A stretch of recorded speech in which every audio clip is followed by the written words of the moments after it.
En este momento en la ciudad de Nueva York hay alrededor de 180.000 inmigrantes esperando por el asilo político. Y eso se debe a que aquí en Estados Unidos hay algo llamado las ciudades santuario. Y en este país hay varias ciudades santuario. Ciudades grandes como Chicago, Filadelfia, San Francisco y esta siendo la ciudad santuario más grande del país, la ciudad de Nueva York. Pero ¿qué son las ciudades santuario? Bueno, son lugares que protegen a los inmigrantes de deportación y persecución. Pero eso no es algo nuevo. Ustedes saben que este país está constituido básicamente por inmigrantes por todo lo largo de su historia. Pero el tema de la migración aquí es bastante complejo, complicado y en algunas ocasiones bastante polémico. Sobre todo cuando depende de quién esté al mando en el gobierno. Es diferente la migración en los tiempos de Donald Trump que la migración hoy en día en los tiempos de Biden. Diferente eran los tiempos de Barack Obama. Pero entonces, ¿qué es lo que está pasando con la migración hoy en día, aquí en la actualidad, sobre todo en la ciudad de Nueva York? Para nadie es un secreto que en los tiempos de Donald Trump el tema de la migración estaba complicada y bastante estricta. El muro en la frontera con México y políticas de migración bastante cerradas. Luego llegó Joe Biden y él cambió, reestructuró muchas de esas políticas de migración de Donald Trump y desde ese entonces se volvió más abierto en la frontera, generando un récord histórico de inmigrantes entre la frontera de Estados Unidos con México, tratando de entrar aquí para pedir asilo político, refugio, entre otras modalidades de migración hacia este país. ¿Cuál de los dos presidentes tendrá razón? ¿Trump o Biden? Políticas de migración cerradas y estrictas o un poco más abiertas. Depende de los gustos, depende de las necesidades y depende de su forma de pensar. Si me preguntan a mí, que soy inmigrante, yo tengo una opinión al respecto. Si le preguntan a una persona en un pueblo en Estados Unidos que nunca ha salido, que no ha conocido nunca a un inmigrante, tendrá una opinión distinta. Pero el tema aquí no es saber quién tiene la razón, si Trump o Biden. El tema es que se abrieron las fronteras, se volvió un poco más amigable el tema de migrar para acá en tiempos bastante complejos. El éxodo de nuestros hermanos venezolanos, la crisis humanitaria que se vive en Haití, y no solo en Haití, en países africanos, en países asiáticos, en China. Todos estos momentos históricos que estamos viviendo, junto a las políticas migratorias de Joe Biden hoy en el 2024, tiene ciudades santuario como Nueva York en una crisis migratoria jamás antes vista. La crisis migratoria que estará descrita en los libros de historia que nuestros hijos y los hijos de ellos van a estudiar en un libro cuando vayan a la escuela. El problema es que aquí en Estados Unidos no todas las ciudades son santuario y no en todos los estados hay lugares santuario para recibir inmigrantes con más facilidad. Uno de esos estados que está bastante estricto con el tema es el estado de Texas, que queda nada más y nada menos que en la frontera con Estados Unidos y México, siendo Texas un lugar casi que obligatorio en la travesía de cruzar todas las fronteras de Centroamérica llegando a México para quedarse aquí en Estados Unidos, inclusive los que van hacia Canadá. Y es ahí donde los Estados Unidos tiene problemas de opinión con respecto a cómo tratar el tema de la migración, porque no es lo mismo llegar a Nueva York, a San Francisco, a Chicago, que son ciudades santuario aquí, que llegar a Texas, donde la cosa es mucho más ruda por allá. El gobernador de Texas no está de acuerdo con el gobierno federal en cómo tratar la migración y está tratando de pasar una ley, la SB4, donde él propone que se cancele todo el tema de las ciudades santuario, de que le demos un trato diferente a eso y nos pongamos más estrictos, porque la frontera entre Texas y México se está llenando de inmigrantes queriendo pasar para acá. Y en realidad esa ley SB4 es una ley anti-santuarios en el estado de Texas. La cosa es en serio. Viejo Dani, ¿de qué se trata esa ley SB4 ya en Texas? Pues usted vive en Texas, ¿no? Es literalmente el estado de Texas protegerse a sí mismo. Ellos como estado tienen el derecho a protegerse a ellos mismos si el país como nación no los protege. Entonces el gobernador Greg Abbott creó una ley que se llama la SB4. Consiste en que cualquier policía puede arrestar cualquier tipo de persona si se ve sospechosamente ilegal. Se considera inconstitucional porque está dando un perfilamiento racial a las personas, porque por el hecho de que solo se vean un poco sospechosas, y si uno estaba ilegalmente y vuelve y se cruza la segunda vez, son más de 10 años de cárcel. O sea, el tema de la migración, por ejemplo, por Texas, que es un paso obligatorio de los migrantes en el éxodo hacia Estados Unidos y Canadá, cruzar Texas ahorita, entonces es una calentura. Exactamente, el problema es ese. Texas es tan grande que mucha gente está cruzando por ahí. Entonces lo que están haciendo ahorita ellos, que con la ley SB4 viene la SB3, y es que van a dar como 1.3 billones de dólares para que sigan haciendo los alambres de púas, balones de aire en el lago para que no se crucen, más protección en el borde fronterizo con más patrullas. Entonces es literalmente tratar de que ya no se pasen más, y eso hace que el cruce ilegal sea prácticamente ahora en unas zonas de Texas imposible, como fue ahorita en Eagle Pass, más, que es totalmente imposible cruzarse ahí. Ante esa diferencia de opiniones entre Texas y muchos otros estados aquí en Estados Unidos, en marzo del 2022, el alcalde de Nueva York dijo, bueno, si ustedes no quieren a los migrantes allá en Texas, pues mándenlos para aquí, para Nueva York, aquí sí los recibimos, aquí tenemos la infraestructura para acoger a todas esas personas buscando asilo, porque esta es la ciudad de los inmigrantes por excelencia en el mundo. No por nada tienen una estatua de la libertad aquí, no por nada esta ciudad es como es. Esta es la síntesis del trabajo duro de los migrantes que han venido aquí a forjar un nuevo mundo, una nueva vida llena de oportunidades, sueños e ilusiones. Así que Nueva York abrió sus puertas y dijo, mándenos esos migrantes para acá, aquí los recibimos, tranquilos. Y ese fue un gesto muy bonito, muy lindo de su parte, pero poco calculado, poco planeado, y esto se salió de control. Cuando el alcalde de Nueva York dijo, aquí abrimos las puertas a los inmigrantes, estados como Texas, de una, se tomó esas palabras en serio, dijo, ah, sí, ¿usted quiere todos estos inmigrantes? Tome, se los mandamos. Y empacó cientos de miles de inmigrantes en autobuses, todos en dirección hacia Nueva York. Y empezaron a llegar manadas y manadas y manadas de inmigrantes a esta ciudad. Tanto así que hoy en día tenemos más de 180,000 inmigrantes esperando por el asilo, y hoy en día, mientras hablamos, llegan 600 nuevos inmigrantes a esta ciudad al día, a una ciudad que ya no da abasto, que ya no tiene dónde meter toda esta gente. Y eso es justo lo que vamos a ver a continuación. Desde mucho tiempo atrás, la ciudad de Nueva York tiene previsto lugares para albergue y refugio, sea para inmigrantes o para personas sin hogar, porque aquí hay una ley donde dice que la ciudad de Nueva York tiene que garantizar el techo, el derecho al techo. Por ende, la gente que llega aquí puede hacer fila, pedir una solicitud de albergue y quedarse bajo techo en una cama, en un colchón, en algún lugar de la ciudad. Pero lo que no esperaban era la respuesta de otros estados como Texas, donde empezaron a mandar tantos buses llenos de inmigrantes y de repente todos estos albergues se llenaron. Ya no tenían dónde meter la gente, ya la gente no sabía más dónde dormir. Porque una cosa es tener a 70,000 personas en esta ciudad esperando por el asilo político y el refugio, y otra distinta es que además lleguen 180,000 más pidiendo exactamente lo mismo. Una de las soluciones que dieron aquí en la alcaldía de Nueva York fue destinar algunos establecimientos como albergues y shelters temporales para solucionar estos problemas, como por ejemplo este gran hotel que tenemos aquí en el pleno corazón de Manhattan, un hotel donde la noche costaba inclusive 500, 800 y hasta $1,000. Vamos a ver si nos dejan entrar, grabar y si conocemos de pronto algún personaje que nos quiera contar su historia. Todo este gran edificio era el Hotel Roosevelt aquí en la ciudad de Nueva York, o sigue siendo, pero hoy en día ya no es un hotel.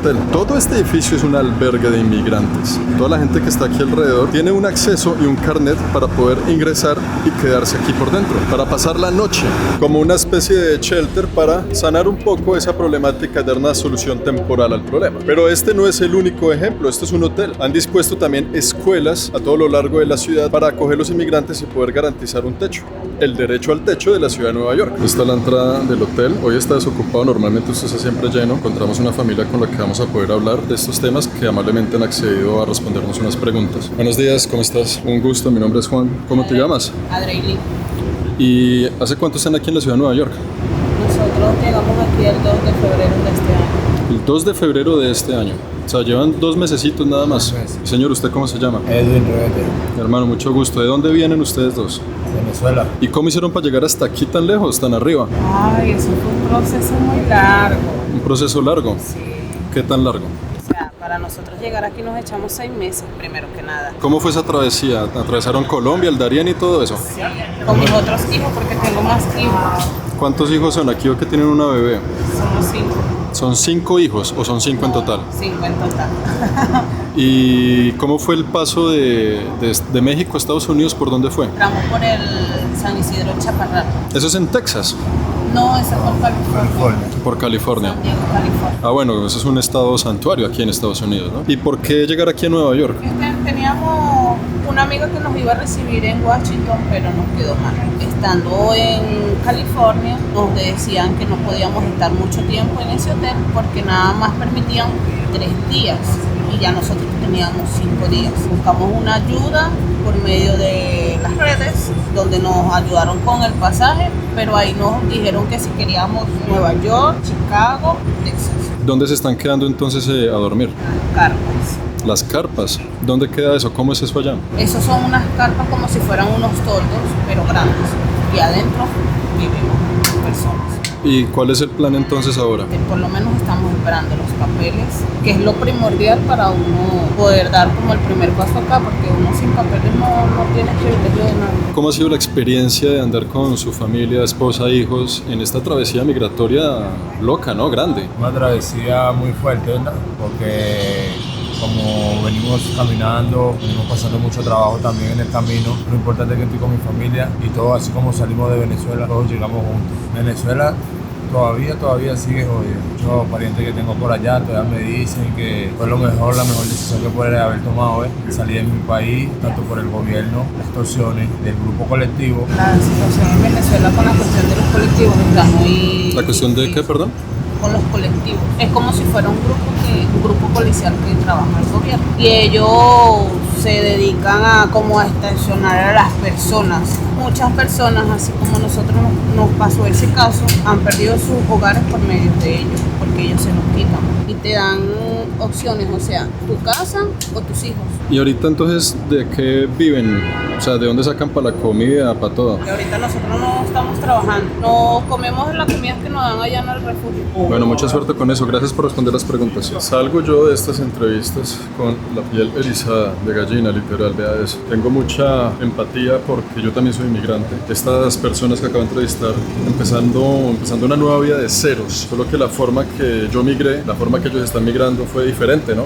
Yo, de 25 años, solo, con papeles, derecho con residencia en Canadá para poder trabajar, estudiar, hacer lo que quieran. Ellos con familia, 3 hijos, son 5, atrasando el Darién sin un peso en el bolsillo, aquí en la calle, esperando una respuesta para ver si les dan de pronto un trabajito. A esa familia les dije ya fuera de cámara y se los digo aquí si llegan a ver el video. La plata fácil nunca es fácil. Este país es un buen país igual que Canadá si uno viene a trabajar y a luchar por sus sueños y a guerrearla. Se empieza de 0, pero después se llega a 1, a 2, a 3 y se va subiendo escalón por escalón. Pero eso toma tiempo y sacrificio, pero sobre todo haciendo las cosas bien, muchachos. Es un país que les puede abrir las puertas, que nos puede tratar muy bien, pero también es un país donde se van a encontrar a mucha gente y a muchos personajes en las calles que nos van a proponer cosas, tal vez que suenen a dinero fácil, que suene como, atajos, callejones, pero esas salidas fáciles al final son las más difíciles. Así que a esta familia pues deseo lo mejor y que si vinieron con las ganas de hacer algo, para echar para adelante, que siga así, que lo logren y pues buena suerte. Ese es un ejemplo de más de las 180,000 personas que hay por ahí.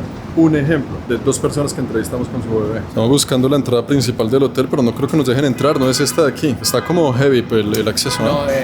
Toca pedir un permiso. Creo que los que se quedan aquí en el hotel les están dando la habitación y les están dando como una identificación diciendo que son gente que está buscando ayuda, que quieren el asilo. Intentemos en esta puerta, a ver, esta es la principal, ¿no? Vamos a ver si logramos pues algo, ¿no? Que este hotel tiene varias entradas, ¿no? Intentamos por la entrada posterior, pero fue imposible acercarse con la cámara. Apenas vieron mi cámara me empezaron a insultar. Entonces pues venimos a esta que es la puerta principal a ver si pues por lo menos no me insultan. Y si me insultan, que no me peguen. Y si me pegan, que no sea muy duro. Ahí nos dimos cuenta, ¿no? Esta es la puerta principal, ahí hay un poquito de fila, nada más. Justo empezaron a llegar personas y familias. No hablan inglés, el de seguridad tampoco habla español y ahí mi amigo Dani ayudando con la traducción. Es gente que viene buscando asilo porque se les vence el plazo en otros shelters, entonces vienen aquí a ver si en este sí les dan plazo para quedarse aquí otras noches. También ayudan con tiquetes de bus, con tiquetes aéreos para ir a sus juicios en cortes diferentes en otras ciudades de Estados Unidos, para comida, para tickets, para transporte, para todo, para el día a día. Pues esa fila está cargada de historias diferentes y de necesidades diferentes. No podemos entrar, definitivamente yo me esperaba que me iban a decir que no, pero pues ahí en el internet hay muchas fotos y videos de gente que se ha logrado entrar para documentar un poco la situación por dentro, de uno de los ejemplos de tantos sitios que se han adaptado hoy para solucionar este problema de dónde dormir a los inmigrantes que llegaron en masa a esta ciudad. Este tal vez siendo uno de los más emblemáticos porque es un hotel insignia en el puro centro corazón de Manhattan.